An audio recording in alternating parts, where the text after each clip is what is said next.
ఉన్న వాళ్ళు దాదాపుగా ఒక్కొక్కరు 20 లక్షలు 25 లక్షల రూపాయలు పైన వీళ్ళంతా కూడా లోన్లు కూడా తీసుకుని ఎన్నో సంవత్సరాలుగా వీళ్ళు ఈఎంఐలు కూడా కడతా ఉన్నారు. మరి నేను అడుగుతా ఉన్నా, స్థలం వేరొకరిదే అయితే రిజిస్ట్రేషన్ మీరు ఎలా చేయించారు అని అడుగుతా ఉన్నా. స్థలం వేరొకరిదే అయితే బిల్డింగ్ అప్రూవల్ ప్లాన్స్ ఎలా ఇచ్చారు అని అడుగుతా ఉన్నా. స్థలాలు వేరొకరివే అయితే ఈ ఇళ్లకు కరెంటు, డ్రైనేజు, ఇతర కనెక్షన్స్ అన్ని ఎలా ఇచ్చారు అని అడుగుతా ఉన్నా. వేరొకరిదే ఈ స్థలం అయితే వీటికి ఇక్కడ ఉన్న వాళ్లకు బ్యాంకు లోన్లు ఎలా ఇచ్చారు అని అడుగుతా ఉన్నా.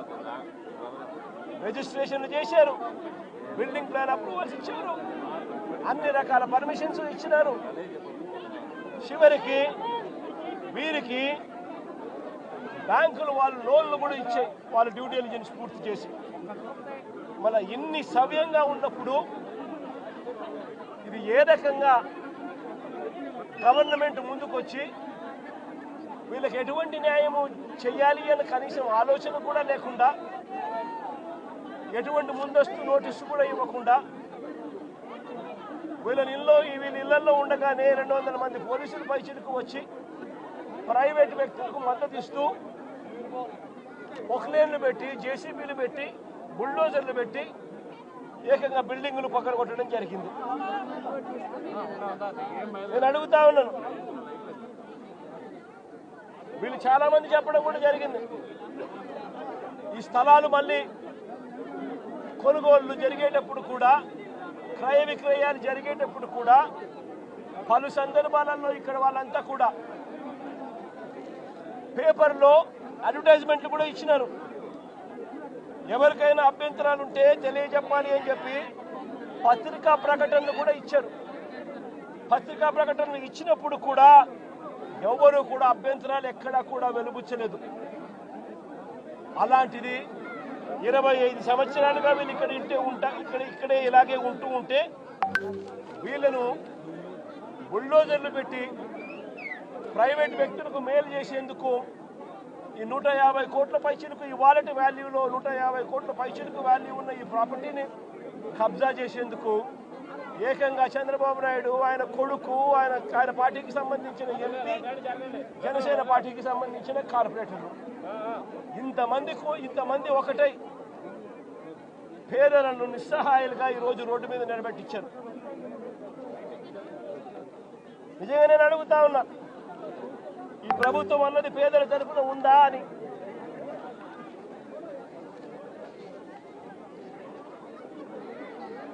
ఎక్కడైనా ఎప్పుడైనా కూడా ప్రభుత్వం అన్నది చేయాల్సింది ఏమిటి? ఇటువంటి పరిస్థితిలో వచ్చినప్పుడు వీళ్ళంతా వెళ్ళి కంప్లైంట్లు కూడా ఇచ్చినారు. సాక్షాత్తు చంద్రబాబు నాయుడు కలిసినారు, చంద్రబాబు నాయుడు 3 సార్లు కలిసినారు, లోకేష్ 2 సార్లు కలిసినారు, అర్జీలు ఇచ్చినారు.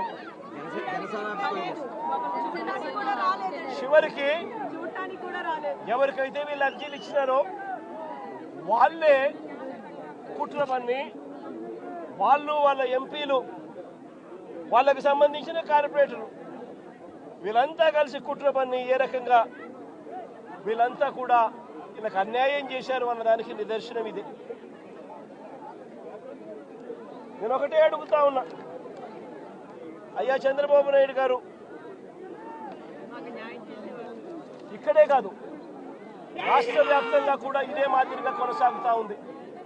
రాష్ట్ర వ్యాప్తంగా కూడా అనేక చోట్ల ఎక్కడైనా చిన్న లిటిగేషన్లు ఎక్కడైనా ఉంటే డైరెక్ట్గా తెలుగుదేశం పార్టీకి సంబంధించిన నాయకులు, ఎమ్మెల్యేలు ఇన్వాల్వ్ అయిపోతా ఉన్నారు.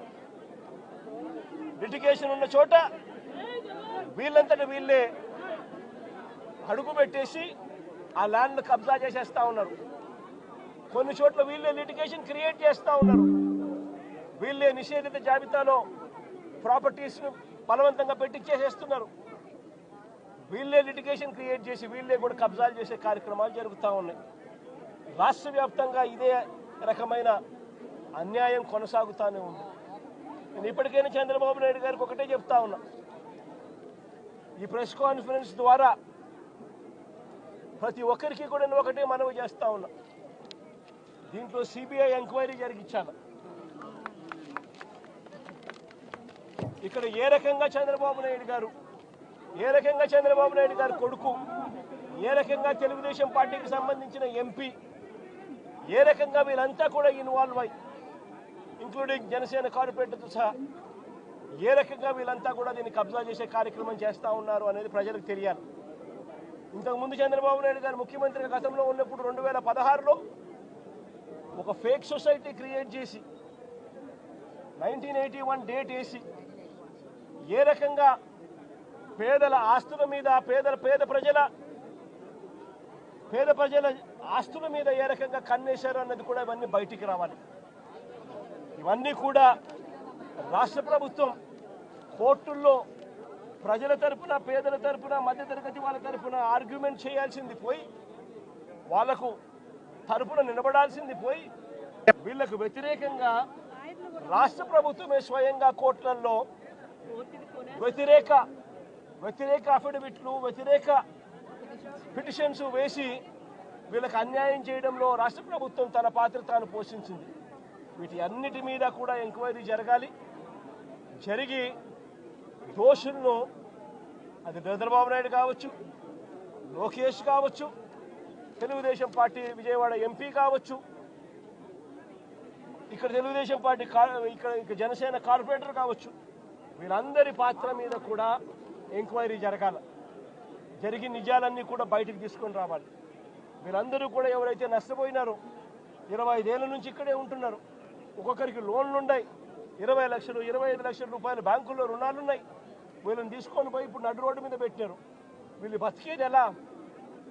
వీళ్ళ లోన్లు ఎలా తీరుస్తారు? రాష్ట్ర ప్రభుత్వం కనికరం చూపించని ఈ పరిస్థితి నుంచి వీళ్ళ పరిస్థితి మారాలి. వీళ్ళందరికీ కూడా ఇమ్మీడియట్లీ ఇక్కడే గవర్నమెంట్ రావాలి. వీళ్ళకి సంబంధించిన లోన్లన్నీ కూడా గవర్నమెంట్ తన రెస్పాన్సిబిలిటీ కింద గవర్నమెంటే కట్టేట్టుగా తీసుకోవాలి. నష్టపోయిన వీళ్ళందరికీ కూడా ఇక్కడే స్థలాలు ఇస్తారా, లేకపోతే ఇలాంటి స్థలమే ఇంకో చోట ఇచ్చి ఇంకో ఇల్లు కట్టించి వీళ్ళకి న్యాయం చేస్తారా అన్నది గవర్నమెంట్ డిసైడ్ చేసుకోవాలి. చంద్రబాబు నాయుడు గారు గట్టిగా ఒకటే చెప్తా ఉన్నా, అయ్యా చంద్రబాబు, నువ్వు కన్నా ఈ కార్యక్రమం చేయకపోతే రేపొద్దున మా ప్రభుత్వం వచ్చిన తర్వాత, వైఎస్ఆర్సీపీ ప్రభుత్వం వచ్చిన తర్వాత ఖచ్చితంగా చెప్తా ఉన్నాను, ఇదే ఎంక్వైరీ మేమేస్తాం. మిమ్మల్ని కోర్టు ముందర దోషులుగా నిలబెట్టడమే కాకుండా వీళ్ళందరికీ కూడా, బాధితులందరికీ కూడా కంటికి రెప్పలా మేమంతా కూడా కాపాడుకుంటూ, వీళ్ళందరూ కూడా ఎవరైతే నష్టపోయినారో ప్రతి ఒక్కరికి కూడా ఆ నష్టంలో ప్రభుత్వం భాగస్వామ్యమై వీళ్ళందరికీ తోడుగా ఉంటుందని చెప్పి బాధితుల తరఫున మీ జగనన్న మాటిస్తా ఉన్నాడు అని చెప్పి ప్రతి బాధితుడికి కూడా నేను చెప్తా ఉన్నాను.